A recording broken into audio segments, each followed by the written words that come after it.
কি ব্যাপার আজকে এত আয়োজন কেন? আব্বা তো দুনিয়ার বাজার টাজার কইরা ফল ফ্রুট লই আইছে। এটা কোনো কথা? আব্বা এই বয়সে এত কষ্ট করে হুদায় এত কিছু কেন আনতে গেছে? কি কি ফল আছে ভাবিজান? খাওয়ার সময় দেখে নিস, সারাদিন তুই খাইয়ে শেষ করবি, সারাদিন শুধু খাই খাই। বাড়িতে আর আছে কে? লগে আমার মাথাটাও খায় আর কি। আরে আরে কি করতেছো? রান্না আমারে দিতেছো কেন?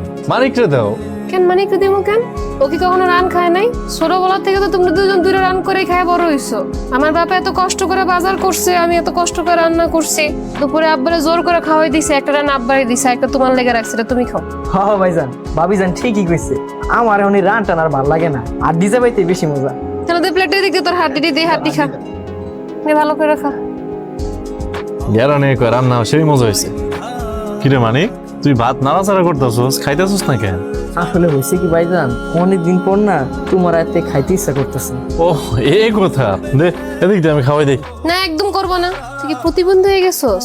নিজের হাতে খাওয়ানটা শিখস নাই? ছোটবেলা থেকে তো ভাই খাওয়াই দিচ্ছে, আর নিজে শিখ, নিজের খাওয়ান নিজে খা। এত কষ্ট করে আমি রাঁধছি, তোর বাইরে আয়েশ করে খাইতে দে, নিজে খা। খাও, সবজি দেবো। এটা খায় নি। কিরে মানিক, বাইরে বসে রইছস, ঘুমাস নাই? একলা ঘরে ভাইজান ঘুম আসে না, খালি মায়ের কথা মনে পড়ে। আগে তো কোনো একা থাকস নাই, এখন থাকতেছস, আস্তে আস্তে দেখবি যে অভ্যাস হয়ে যাবে। তাছাড়া এখন তো তুই দেখি যে তোর ভাইয়ের কাছে একদম হচ্ছে না। তুমিও তো আমার কাছে আগের মতো আসো না ভাই। নানান কাজে ঝামেলায় খুব চাপের মধ্যে আছি কটা দিন ধরে।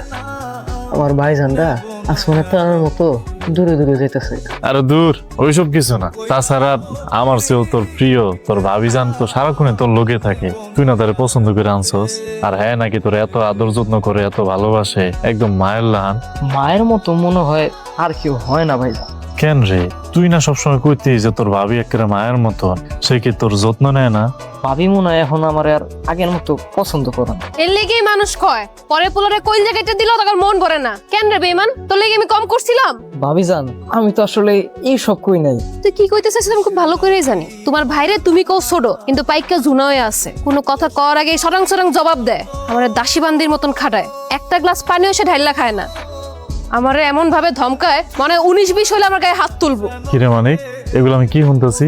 এই তোর মায়ের মতো ভাবি, তার লোকে তোর এই ব্যবহার, আমি কি তাহলে তোর ঠিক মতো মানুষ করতে পারলাম না? আস্তে একটা শয়তানের অমানুষ হইতাছে। মানুষ হইতাছি না অমানুষ হইতাছি তা জানি না, তবে ভাবিজানের পছন্দের মানুষ হইতে পারিনি। দেখছো তোমার ভাইয়ের কথা, দেখছো কি ফটাং ফটাং করে কথা কয়। মানিকের বড় অভিমান, ছোট মানুষ তো, ওর কথা তুমি কিছু মনে করো না। তুমি তো ওর সবকিছু, এখন তুমি তোমার মতো ওরে আদর যত্ন করো, ভালোবাসো, তাইলে যত জ্বালা সব আমার।